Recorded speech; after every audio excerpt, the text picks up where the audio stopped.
Hey everyone, how you going? Today I want to talk to you about safety, and it's in regard to safety when you're driving a power chair. It may come off as a bit of a lecture, but I won't apologise about that because this is something I'm really passionate about. I think that some people take safety and scooters, power wheelchairs a little bit too lightly and don't treat it with the seriousness that it should be treated with. I'll go back a little bit. When I first started to use a wheelchair, I was using a regular push type wheelchair, and it was terrific. I loved it, and I wish I could still use mine, but it's a bit too heavy for me now. I could use it inside if it wasn't quite so heavy, but I came to a point where I could no longer use it outside. I wasn't strong enough, and I had to move into a powered chair. Because of my vision impairment, which I'm legally blind,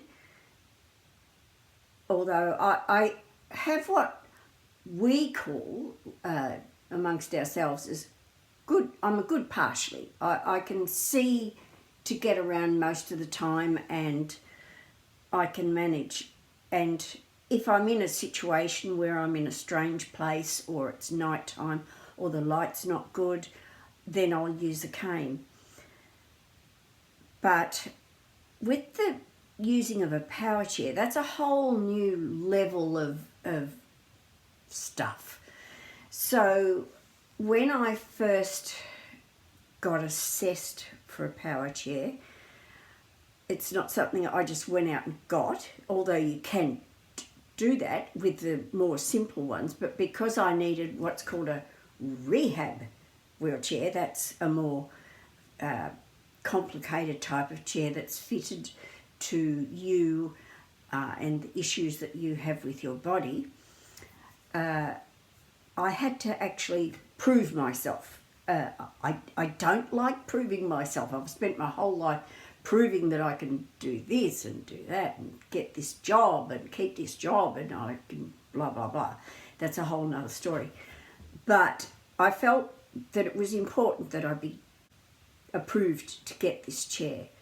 So what was done 3 times to make sure that it wasn't just a fluke, I was taken out with only basic instruction on how to use a power chair into Melbourne City on the footpaths at lunchtime. Now, that's not an easy gig. That's pretty tough when you've never used a power chair before. So I was taken out 3 times with a physiotherapist from Urella at the time, and we walked around the city streets at lunchtime. I didn't hit anybody, I was careful with the lights, etc, etc, etc.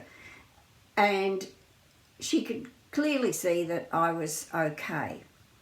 Now, this wasn't the only obstacle I had to go through. I had to then get approval from my ophthalmologist. Now, an ophthalmologist, mine's an ophthalmic surgeon, not that I've ever had surgery, but he's actually a doctor, not an optometrist who prescribes you glasses. This guy is an actual doctor. So I had to get approval from him to say that, in his opinion, I have enough vision to drive around with this power chair safely. That was all good, and I was very happy with that. So after that, I got approval from the powers that be, who at that time it was Department of Human Services, to get a power chair, which I got.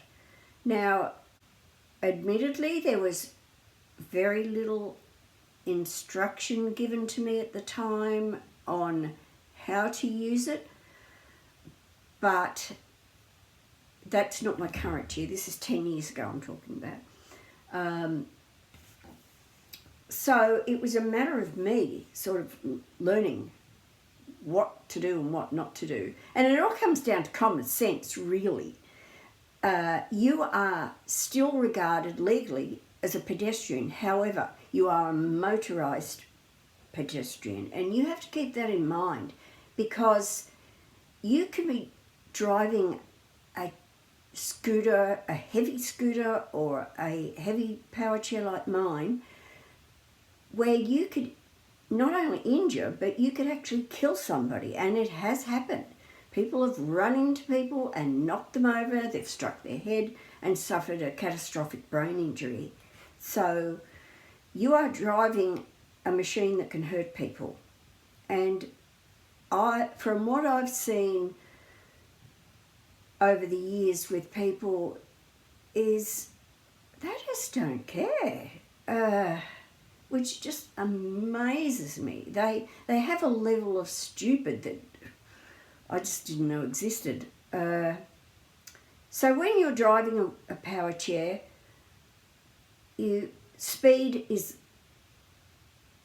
the thing that you have to keep in mind at all times. With my chair, it can go up to 10 kilometres an hour. Now that's not a speed that I use often, because I'm often in places where that would be completely inappropriate. I live in the country, so 10 kilometres an hour is fantastic because I have to travel substantial distances to get places, and sometimes that's on roads, which having that amount of speed makes me feel more comfortable. I can get out of situations quicker. For example, if I come home from the city late and we only have one maxi taxi on at night, and if that taxi happens to be out of town and I get to the station at night and there's no taxi available, that means I have to drive home in the dark on roads that are footpaths that are dimly lit, and in some cases there is no lighting, and on occasion I have to drive on the road. Now at night, having been mugged twice since I started using Powerchair, both times in the city I might add, I have my own safety is a pretty high priority, particularly in situations where it's dark and I'm alone.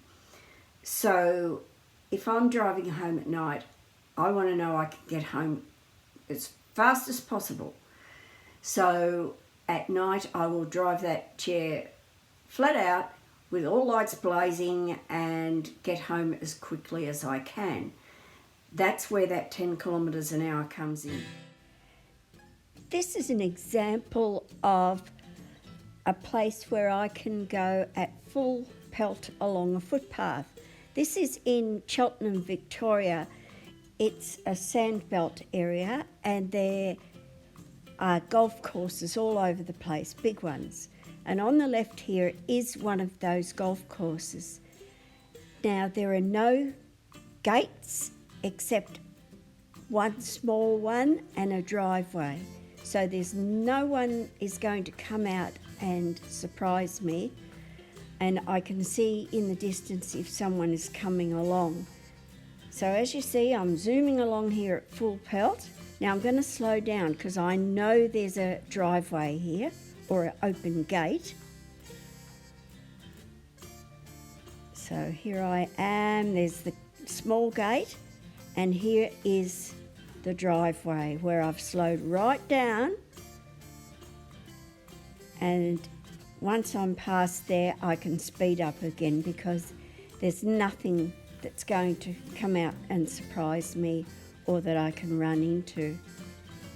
So this is quite safe along here to go at full pace at 10 kilometres an hour. Now I'm slowing down again here because I'm about to come to the end of the golf course, and I'll be going back into houses that have driveways. When I'm going along a footpath, I'll go mostly at walking pace because you don't know what's going to happen. Cars can come out of driveways or out of car parks. People can walk out of shops or out of their gates. And a lot of these things are blind corners.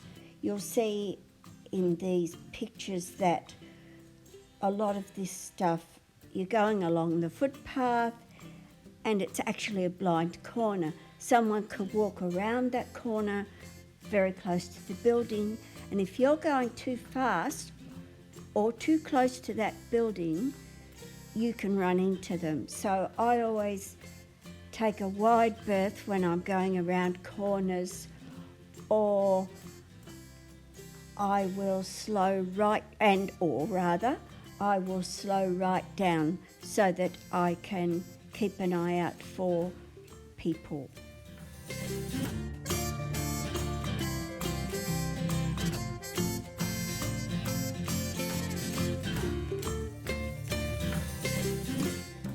Crossing roads as a legally blind person is always something I have to take a great deal of care with. I will stop and look appropriately to see if anything's coming, and I also use my ears. If it's dappled light, sometimes I can't see cars coming on the road, so I will have to listen to hear them. Here you can see I'm coming past a big driveway, a wide one from shops, so I'll stop and look and continue on. Further down here is one of these blind corners I was telling you about, and I'll slow down, take a wide berth to make sure that no one's coming around that or out of that post office so that I can be safe. This is a very busy street just here, and being in the country, of course, it's a roundabout, which is always hell. I hate roundabouts with a passion, but it's safe. I can go across. And again, a wide berth around this corner because it's a blind corner. Someone's actually walked across in front of me, so I stopped. And there's various shops along here on the right-hand side where people can come out. And yet another blind corner where there's going to be shops on the right-hand side that are further in from the footpath, so I have to be aware. There's doorways there. Now I'm going to cross the road on one of our few crossings. It doesn't have lights, but people are pretty good. They do stop. So I usually stop and make sure that the cars are actually stopping. I never trust any cars, ever. So here I am. Now the shops will be on the left-hand side, so I have to be aware of making sure that someone's not just going to walk out into the street. A lot of times people will walk out and they're not watching for someone coming along. They just walk out. So you are responsible for their safety, not the other way around. We're coming up to an arcade on the left. Again, it's your responsibility to watch out for people. As you saw, just someone walked straight across in front of me from the right. This is a cafe where people will be coming out, service staff and customers, so I have to be cautious going along these cafes because you can't see people coming out. another driveway on the left. Now I'm not sure myself which way, whether it's a one-way one, so I tend to look both ways. Here is a big blind corner where people come around, as that gentleman just did. And I go slowly to make sure that I am okay. To keep going. More shops on the left. This is a quiet time of day, so it wasn't so bad. But during normal shopping time, this was in late in the afternoon, so there weren't many people around. But normally there are a lot more people coming out of the shops and going up and down, so I have to be cautious. Here I am coming up to a pedestrian crossing with lights, which I have to use an extra long stick so I can reach the traffic light buttons. I can't reach them, and it's a bit of a pain. Now here we are crossing. Now you couldn't see, but I checked first on my right to see if someone was driving around the corner.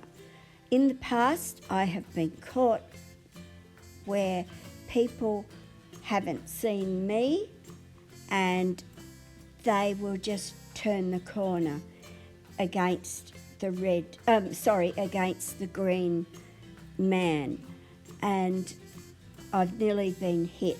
So now I never ever trust anyone not to turn the corner. I check first to make sure. Now, as you can see here, I'm following this man at his walking pace, and I'm just going to go past him, or level with him actually, as I'm going to head up to another pedestrian crossing. Now here we are at another crossing. This one doesn't have lights, so I stop and make sure that there's no cars coming in the direction and it's safe to cross. If a car stops, if there was a car close by, I would wait for him to stop. I wouldn't just assume he's going to stop. As I said, like this car, never ever trust cars. Now here I am, I'm taking a wide berth around these people because I don't know if they might move, and that person's got a big cleaner's trolley. Now I'm going to slow right down going in here to see if I can get through without running into anybody. Yep, all good. Shopping centres are a thing I'm again very passionate about. I go slowly. In some people's opinion, if you're moving, you're going too fast. You can't please all people, unfortunately, but I tend to go slowly and watch out for people all the time. People will always blame you if something happens, and yes, it could well be your fault, but it could be theirs too. I find shopping centres dazzling, as you can see, there's a lot of lights, a lot of reflection, a lot of things, a lot of colour. For me, that makes it visually very difficult. So I take extra care, watching out for kids and people. You will see other people in scooters and wheelchairs. They just don't seem to care. They will zoom through. A child could run out in front of them. You hit that kid and you're going to be in big trouble. But as you can see, I'm just going along at a slow pace, watching out for people coming out of the shops and people walking in front of me. And as you can see, it's quite busy in here today, so a blind corner. So I was keeping an eye out and just checking, make sure that I'm safe. And there you go. The people think you're going fast if you're just moving, so don't be surprised if people, oh, you're going too fast. But I get annoyed when I see other people in scooters and etc. zooming along in the shopping centre like there's no tomorrow. Well, I'm sorry people, you're dumb. If you hit somebody, particularly somebody's kid, you are going to pay dearly in all sorts of ways, especially if you injure said kid. So speed is something you've got to be very aware of. I can be going along a crowded platform in the only area that's available to me, which is near the yellow line where people are standing waiting for their trains, and I'm trying to get to the other end to get to the driver's end so I can get on the train. So sometimes there's only that space between the edge and the yellow line where people are standing behind. So I will drive along there slowly, but I'm always prepared for someone to step out, because people will step out right in front of you. You've got to think all the time. It's exhausting to think like other people all the time, anticipating what they're going to do. Then, of course, you've got the thumbers, the text people.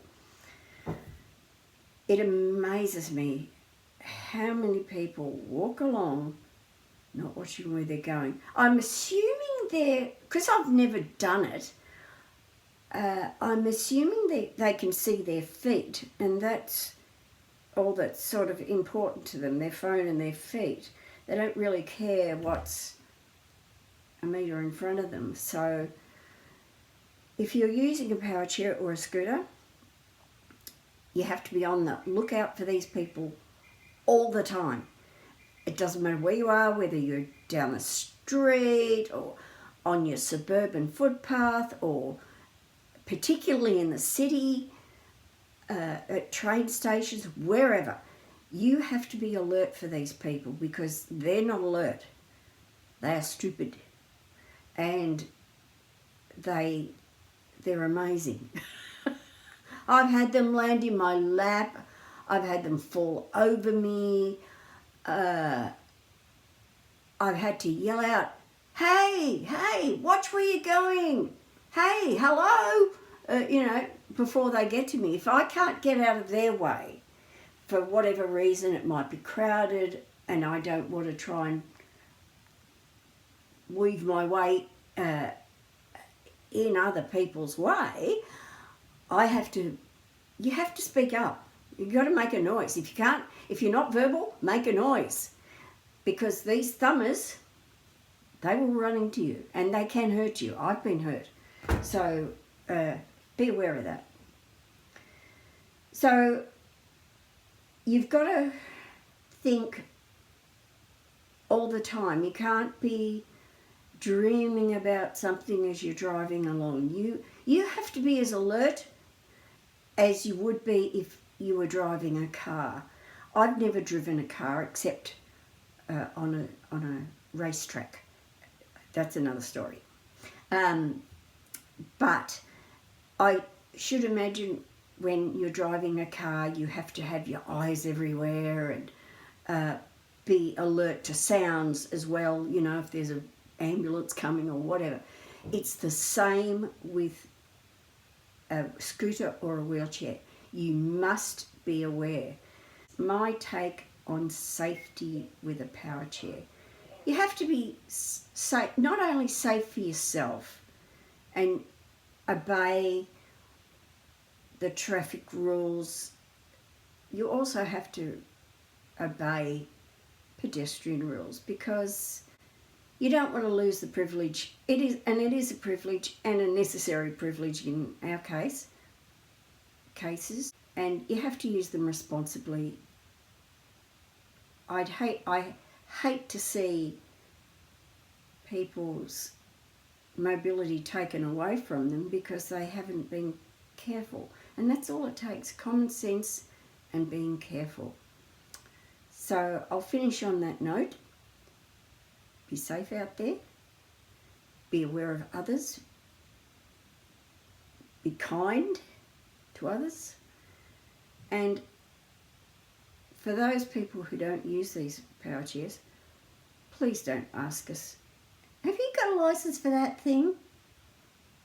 Do you know how many times I've heard that? I know it's a joke, but when you've heard it 20,000 times, it gets a bit tired. So be safe, and I'll talk to you next time.